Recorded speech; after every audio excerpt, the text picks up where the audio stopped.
তো বন্ধুরা দেখো, আমার দিদা বিয়ে হয়ে গেছে 3 বছর, তারপরেও আমার জন্য জিনিস পাঠায়। দিদা আমাকে ভীষণ ভীষণ ভালোবাসে, মানে মায়ের পরে ওই তরফে কেউ যদি বেশি ভালোবাসে, বা আমার পরে আমার দিদা আমাকে খুব ভালোবাসে। তো প্রতিবার পুজোতে পয়লা বৈশাখ ছাড়া অল টাইম, এমনকি এটাও আমার দিদার দেওয়া পরে বসে আছি। তো এই দেখো, এই নাইটিটা পছন্দ করলাম, এটা আমার মাপের আছে। তো আগের দিন মনে দিদার মা গেছিলো পছন্দ করতে, এটা দিদা নিজে পছন্দ করে দিয়েছে আমার জন্য। আমি একটু লম্বা বলে আমার 58 হাইটের নাইটি লাগে, যেটা সব জায়গায় পাওয়া যায় না।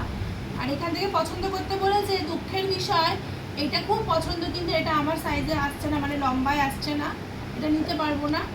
আর তাই জন্য আর এই দুটোর মধ্যে ভাবলাম যে এটা নিই, এটা নিলে কালারটা অনেকটা ম্যাচ হয়ে যাচ্ছে, তাই এটা নেবো না। তা ভাবলাম এই দুটো নেবো। তা তোমরাই কমেন্ট করে জানাও এই দুটো কালার ভালো লাগছে কিনা। আর এটা যেন কাপ্তান নাইটি। আর সত্যি কথা বলতে এই নাইটিটার দাম শুনে আমি জাস্ট অবাক হয়ে গেলাম। এই নাইটিটা মাত্র 160 টাকা, বন্ধুরা ভাবো কি ভালো। আর এটা 300 টাকা নিয়েছে।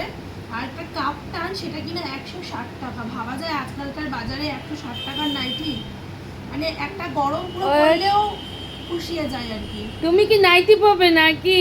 পালে পালে পালে পালে তোমার জন্য তো জামার টাকা দিয়ে দিয়েছে, তুমি জামা কিনে পরবে। হ্যাঁ হ্যাঁ হ্যাঁ, খুব খুশি, বম্মা টাকা পাঠিয়েছে, খুব খুশি খুব খুশি। আমার মেয়েকে প্রথম আমার দিদা মুখ দেখে 3 ধাতু চুড়ি দিয়েছে।